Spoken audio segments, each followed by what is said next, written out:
రాష్ట్రంలో కూటమి ప్రభుత్వం కొలువు తీరిన తర్వాత చిక్కోలు జిల్లాలో ముచ్చటగా మూడోసారి పర్యటనకి ఇచ్చినట్టు ముఖ్యమంత్రి ఈరోజు నరసన్నపేట వేదికగా స్వర్ణాంధ్ర స్వచ్ఛాంధ్ర కార్యక్రమంలో పాల్గొన్నారు. సుమారు 6 గంటల పాటు సాగినటువంటి ఈ పర్యటనలో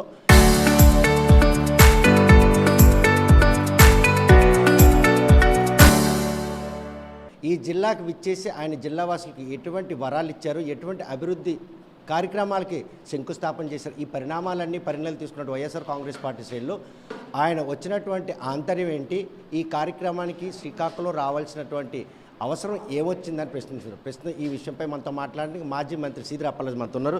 చూస్తే కనుక ఒక ముఖ్యమంత్రి ఒక జిల్లా పర్యటనలోకి వస్తే ఆ జిల్లా వాసులు చాలా ఎక్స్పెక్టేషన్స్ ఉంటాయి. అందులో భాగంగా నరసన్నపేటలో ఉన్నటువంటి ప్రజానికం కానీ శ్రీకాకుళం జిల్లా వాసులు కానీ ఈ మూడోసారి వచ్చినటువంటి పర్యటనలో ఏమి ఎక్స్పెక్ట్ చేశారు, ఆయన ఏమిచ్చారు, మీరు ఏమి విన్నారు? ముందుగా నేటి ముఖ్యమంత్రి గారి పర్యటన మన జిల్లాకు సంబంధించి నాకు ఒకంత ఆశ్చర్యం, అలాగే ఓ రకమైనటువంటి ఏదో ఒక తెలియని ఏమిటిది అన్నటువంటి ఒక అసౌకర్యం కలిగించింది. ఎందుచేతంటే పాడుతున్నారు ఎందుచేతంటే మాట చెప్పాల్సి వస్తుందంటే, ఈ ప్రభుత్వం వచ్చిన తర్వాత ఇది మూడోసారి చంద్రబాబు నాయుడు గారు మన జిల్లాకు రావటం. మొదటిసారి ఇచ్చాపురం వచ్చారు.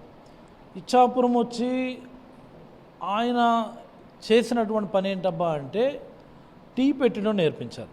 మన జిల్లా వాసులకి టీ ఎలా పెట్టాలనేది నేర్పించారు. రెండోది బుడగట్లపాలెం వచ్చారు, హెచ్చర్ల దగ్గర మన జిల్లా. మేమందరం ఏమనుకున్నామంటే బుడగట్లపాలెం వస్తున్నారు కదా, మనం హార్బర్ పనులు మొదలు పెట్టాం కదా, దీనిపైన ఏమైనా ఒక స్టేట్మెంట్ ఇస్తారేమో, యుద్ధ ప్రాతిపదికన పూర్తి చేయండి అని ఆర్డర్ చేస్తారేమో అన్నటువంటి ఆశలతో ఉంటే పూర్తిగా ప్రాజెక్ట్ని ఆపేసి మరీ వెళ్ళిపోయినాడు ఆయన. బుడగట్లపాలెం హార్బర్ పనులు ఆపించేస్తారు. రెండోది ఇప్పుడు మూడోసారి వచ్చారు. మూడోసారి అసలు ఏ పని మీద వస్తున్నారబ్బా అనుకోనంటే ఒక చెత్త సంపద కేంద్రం ఇనాగరేట్ చేయడానికి వచ్చారట. మరి జిల్లావాసులకి ఏమర్థమవుతుంది, ఆయన ఎందుకు వస్తున్నారు, ఎందుకు వెళ్తున్నారు? ముఖ్యమంత్రి గారు వచ్చిన తర్వాత ప్రధానమైనటువంటి ప్రాజెక్టుల మీద ఏదో దృష్టి పెడతారనో, లేకపోతే ఏదైనా ఒక ఉపాధి కలిగించేటటువంటి అవకాశాలు సృష్టించేటటువంటి ఒక ఆర్గనైజేషన్ తీసుకొస్తారేమో అన్నటువంటి ఆలోచనలు చేస్తాం జనరల్గా ఎవరైనా రాజకీయాల్లో. మరి అలాంటి ప్రయత్నం ఎక్కడన్నా ఉందా? కానీ వారు చేసిన ప్రయత్నంలో మాత్రం ఈరోజు ఆరోగ్య ఆంధ్రప్రదేశ్గా తీర్చిదిద్దిన భాగంగానే స్వర్ణాంధ్ర స్వచ్ఛాంధ్ర అన్నట్టు ఒక టాస్క్ తీసుకున్నారు. అందులో ఏ లోవెల్త్ మీకు కనిపించింది? ఇందులో పెద్ద విశేషం ఏంటి, ఏదో చెత్త సంపద కేంద్రం ఆయనే సృష్టించినట్లు ఈ మాటలు ఏంటి నాకు అర్థం కాదు. ఇవి మా టైంలో ప్రతి పంచాయతీలో కట్టించినాను నేను. నాకు అవకాశం వచ్చిన రోజు మాకున్నటువంటి 97 పంచాయతీలు ఉన్నాయి. మాకు 97 పంచాయతీల్లో సుమారు ఒక 80 పంచాయతీలు కట్టించుంటాను నేను. దానికి ఇంత పెద్ద హడావుడి హంగు ఆర్పాటు మేము అవసరం లేదు దానికి. This what I want to tell. ఇది నిరంతర ప్రక్రియ. ఈ స్వచ్ఛాంధ్ర అంటారో ఇంకేమంటారో, ఇది నిరంతర ప్రక్రియ. ఇది స్వచ్ఛ భారత్ అన్నటువంటి ప్రోగ్రామ్ ఆ రోజు ఇనిషియేట్ తీసుకున్న తర్వాత దాన్ని గ్రీన్ అంబాసిడర్స్ లేకపోతే ఈ రిక్షాస్ ఆటోస్ ఇలాంటివన్నీ పెట్టి నిరంతరం చేసే ప్రక్రియ. దానికి అంత హడావుడి హంగు ఆర్భాటం ఏంటిది? దీనికేమో ఇన్ని లక్షల కోట్లు తగలేసి ఆయన ఇక్కడ రావాలన్నా? This is my simple question. దాన్ని పక్కన పెడితే జిల్లాకు వచ్చినప్పుడు జిల్లాలో మూలపేట పోర్టు నిర్మాణం సాగుతుంది. మీ ప్రభుత్వం వచ్చి 2 ఏళ్ళు అవుతుంది. పోర్టు కట్టడం సంబరం కాదు కదా.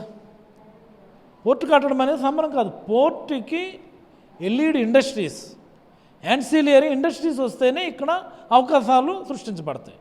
మరి ఆ దిశగా ఏమైనా ప్రయత్నం జరుగుతుందా నేను అడుగుతున్నా. నేను మొదటి రోజు నుంచి ఈ జిల్లాలో ఉన్న కేంద్ర రాష్ట్ర మంత్రులకి రామ్మోహన్ నాయుడు గారికి, అచ్చెన్నాయుడు గారికి నేను మొత్తుకుంటున్నాను. బాబు, ఈ రాష్ట్ర విభజన జరిగిన తర్వాత విభజన చట్టంలోనే పెట్రోకెమికల్ రిఫైనరీ కాంప్లెక్స్ అనేది పొందుపరిచారు. అది మన హక్కు. పెట్రోకెమికల్ రిఫైనరీ కాంప్లెక్స్ అన్నటువంటిది స్టేట్ రీఆర్గనైజేషన్ యాక్ట్లో పొందుపరిచారు. అది మన హక్కు, మన రాష్ట్రానికి. ఆ రోజు చంద్రబాబు గారు ప్రశ్నించలేకపోయారు. జగన్మోహన్ రెడ్డి గారు అదే పనిగా ఈ పెట్రోకెమికల్ రిఫైనరీ కాంప్లెక్స్ కోసం 4 సార్లు 5 సార్లు ఢిల్లీ వెళ్ళి డెలిబరేషన్స్ చేసి ఒక కొలిక్కి తీసుకొచ్చారు. ఎవరు మీరు కొద్దిగా దృష్టి పెడితే అది మన రాష్ట్రంకి వస్తుంది. ఆ ఒక్క ఇండస్ట్రీ వల్ల సుమారుగా 20-30 వేల మందికి ఉపాధి కల్పించగలిగేటటువంటి అవకాశం ఉంది.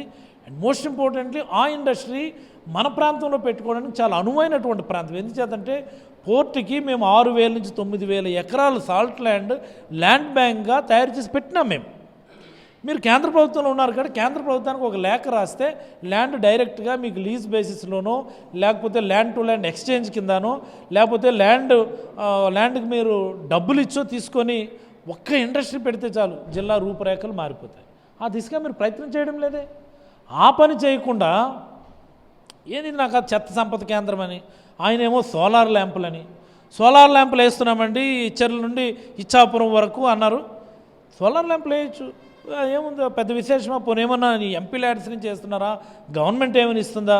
సిఎస్ఆర్ యాక్టివిటీ కింద వేస్తున్నారు, సోలార్ ల్యాంప్స్ వేస్తున్నారు. అది ఒక పెద్ద ప్రోగ్రామా? అది పెద్ద ప్రాజెక్టా? దానికేమో ఈయన ఇచ్చాపురం వెళ్ళి అక్కడ కూర్చొని సాగరమాల ప్రాజెక్ట్ ఇనాగరేట్ చేసామంటారు. సాగరమాల ప్రాజెక్టులో సోలార్ ల్యాంపులు ఉన్నాయి. సాగరమాల ప్రాజెక్టులో బీచ్ కారిడార్స్ ఇంప్రూవ్ చేయటం, ఉపాధి అవకాశాలు పెంపొందించడం, రోడ్స్ ఫెసిలిటేట్ చేయటం, లేకపోతే ఇండస్ట్రీస్ పెట్టడం, హార్బర్లు కట్టడం, పోర్టులు కట్టడం, ఇది ఉంది సాగరమాల ప్రాజెక్టులు. మీరు ఒకసారి చెక్ చేయండి ఇంటర్నెట్లో. కనుక గతసారి మత్స్యకార సహాయం అందించేందుకు పథకం ప్రారంభించడానికి వచ్చినటువంటి ముఖ్యమంత్రి చంద్రబాబు నాయుడు బుడగట్లపాలెం వేదికగా ఏడాదిలో హార్బర్ని నిర్మించి మత్స్యకారులకు అందుబాటులో తెస్తారని ఒక హామీ కూడా ఇచ్చారు. ఏడాది కావాల్సిన ఎక్కడ వేసిన గొంగలు అక్కడలాగే ఉన్నది. ఆ పనులు ఆయన నిర్మించడానికి రాలేదు, నిర్వీర్యం చేయడానికి వచ్చాడు. One word, that's it. Budagatlapalem హార్బర్ను నిర్వీర్యం చేయడానికి ఆ రోజు వచ్చారు, చేసి వెళ్ళిపోయారు అంతే, ఫటాఫట్. చూస్తే కనుక ప్రస్తుతం స్వర్ణాంధ్ర స్వచ్ఛాంధ్రప్రదేశ్లో భాగంగా చేస్తున్న కార్యక్రమంలో గత మీ ప్రభుత్వంలో చెత్తపై పన్నేసి ప్రజల చేత చీగించుకున్నటువంటి ఆ పరిణామాన్ని ఒడిచిపట్టుకొని ఈ ప్రోగ్రానికి లైమ్లైట్ చేస్తున్నారేమో. చెత్తపై పన్ను వేయాలి అని రికమెండేషన్స్ చేసింది ఎవరు అనేది ముందు మనం గ్రహించాలి. 14-19 ఆ టెన్యూర్లో ప్రధానమంత్రిగా నరేంద్ర మోడీ గారు వచ్చారు, ఈ రాష్ట్ర ముఖ్యమంత్రిగా చంద్రబాబు నాయుడు గారు వచ్చారు. నరేంద్ర మోడీ గారు ఈ దేశం మొత్తం మీద ఓడిఎఫ్ అంటే ఓపెన్ డిఫికేషన్ ఉండకూడదు అన్నటువంటి ఒక లక్ష్యంతో స్వచ్ఛ భారత్ అని ఒక కార్యక్రమం టేకప్ చేసినప్పుడు ఈ స్వచ్ఛ భారత్ని ఎలా ఇంప్లిమెంట్ చేయాలి అని అనుకున్నప్పుడు దీదెన్ ఎన్డీఏ గవర్నమెంట్లో కూడా తెలుగుదేశం పార్టీ ఏ పార్ట్ అప్పుడు కూడా ఒక భాగస్వామ్యంగా ఉన్నప్పుడు మరి ఈయన కూడా సీనియర్ లీడరే కదా అని చెప్పి ఒక కమిటీ, సీనియర్ నాయకులతో ఒక కమిటీ వేసిన దాంట్లో చంద్రబాబు గారు ఒక మెంబరు. స్వచ్ఛ భారత్ ఇంప్లిమెంట్ చేయటానికి వేసినటువంటి కేంద్ర ప్రభుత్వం వేసినటువంటి కమిటీలో ఒక మెంబర్గా ఉన్న చంద్రబాబు గారు ఆ రోజు రికమెండేషన్స్ చేశారు. స్వచ్ఛ భారత్ ఇంప్లిమెంట్ చేయడానికి మీరు ప్రతి దాని మీద కూడా 5% స్వచ్ఛ భారత్ సెస్ వేయండి అని చెప్పి నేనే రికమెండ్ చేశానని చెప్పి చాలా గొప్పగా చెప్పుకున్నారు చంద్రబాబు గారు. కానీ ఎన్నికల్లో దానికి భిన్నంగా మీరు చెత్తపై పని. Let me finish. దానిలో భాగంగా అప్పటి నుంచి వేశారు చెత్త మీద పన్ను అనేది. చంద్రబాబు గారు రికమెండేషన్స్తో చంద్రబాబు గారు గొప్పగా అనౌన్స్ చేసుకొని ఇది నా యొక్క గొప్ప ఆలోచన అని చెప్పుకొని చెత్త మీద పన్ను వేసింది చంద్రబాబు గారు. దాన్ని తదుపరి ప్రభుత్వాలు కొనసాగించినాయి. పన్ను అనేది వేరీ అవుతుంటుంది, ఒకసారి తక్కువ ఒకసారి ఎక్కువ, డిపెండింగ్ ఆన్ సర్కమ్స్టాన్సెస్ని బట్టి వేరీ అవుతూ ఉంటుంది. అంతే తప్ప జగన్మోహన్ రెడ్డి గారు కొత్తగా చెత్త మీద పన్ను వేయడం కాదు అనేది ముందుగా ప్రతి ఒక్కరు కూడా గమనించాలి. ఇది చంద్రబాబు గారు వేసినటువంటి పన్నునే మిగతా ప్రభుత్వాలు దేశం మొత్తం కూడా కొనసాగించాయని చెప్తున్నాను. మరి ఈరోజు చూడండి, నడక మీద పన్ను వేశారు చంద్రబాబు గారు. వాకింగ్ ట్యాక్స్ చూసారా, వాకింగ్ ట్యాక్స్ చంద్రబాబు గారి ఆలోచనే.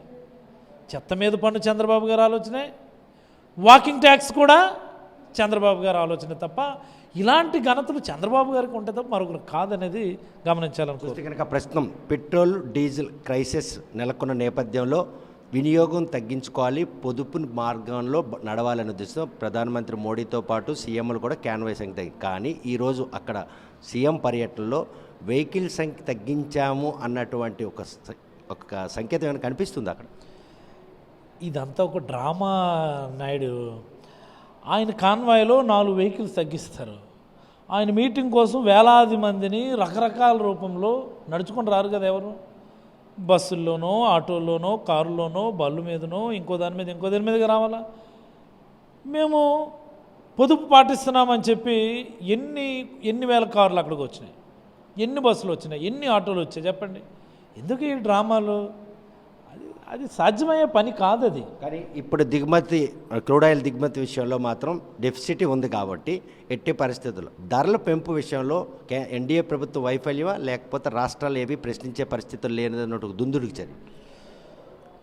ఇది it's a different issue actually. నా ఉద్దేశంలో ఇట్స్ ఎ నేషనల్ ఇష్యూ కాబట్టి ఇది నా వ్యక్తిగతమైనటువంటి ఆలోచన కింద తీసుకోవాలని నేను ముందుగా మనవి చేస్తున్నాను.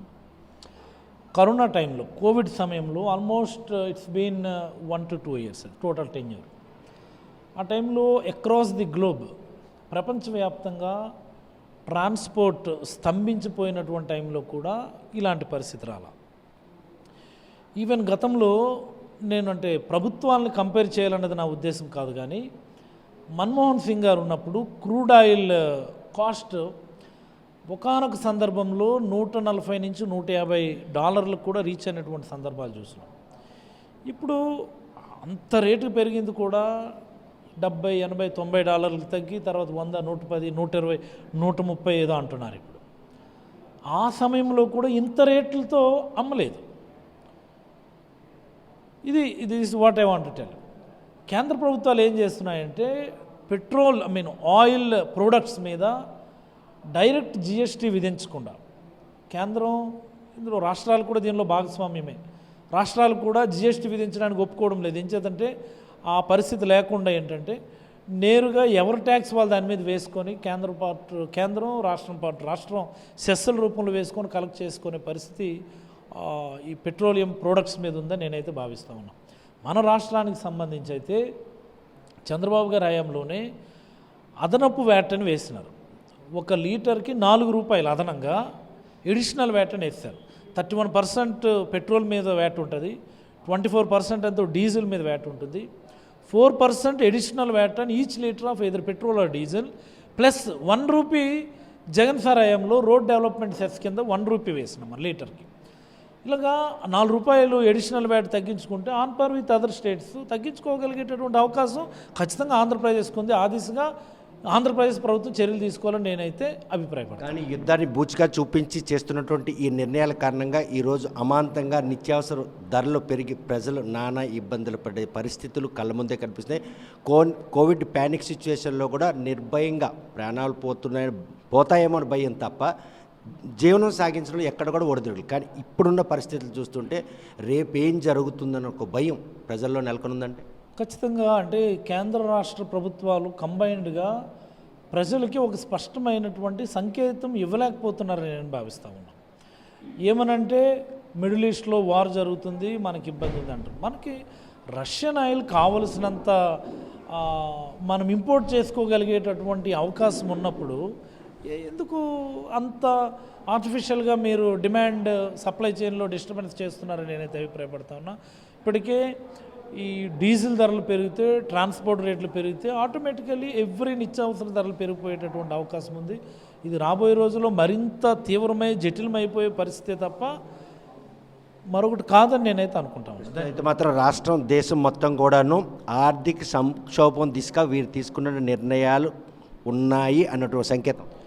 I think this question is beyond my stature, but అంత బాగా ఉందని అయితే నేను అనుకోవడం లేదు. ఖచ్చితంగా చూస్తే కనుక ప్రస్తుతం ఏదైతే ముఖ్యమంత్రి పర్యటన కొనసాగుతుంది, ఆ ప్రాంతం అభివృద్ధికి సమస్యల పరిష్కారం దిశగా నిర్ణయాలు తీసుకుంటారంటే కేవలం స్వర్ణాంధ్ర స్వచ్ఛాంధ్ర అది ఉన్నటువంటి నిరంతర ప్రక్రియ. ఆ ప్రక్రియ ప్రారంభించడానికి ముఖ్యమంత్రి వచ్చి కోట్లాది రూపాయలు వెచ్చించడం ఏంటి, ఇటువంటి ప్యానిక్ సిచ్యువేషన్లో ఇటువంటి పర్యటనలు నిర్వహించి పార్టీని ఇనుమడించుకోవడానికి, వారి తాలూకు పబ్లిసిటీని పెంచుకోవడానికి ఈ పర్యటన దోహదపడిందే తప్ప ప్రజల అవసరాలకి ఎటువంటి కార్యక్రమం కూడా నిర్వహించడం బాధాకరం అంటున్నారు.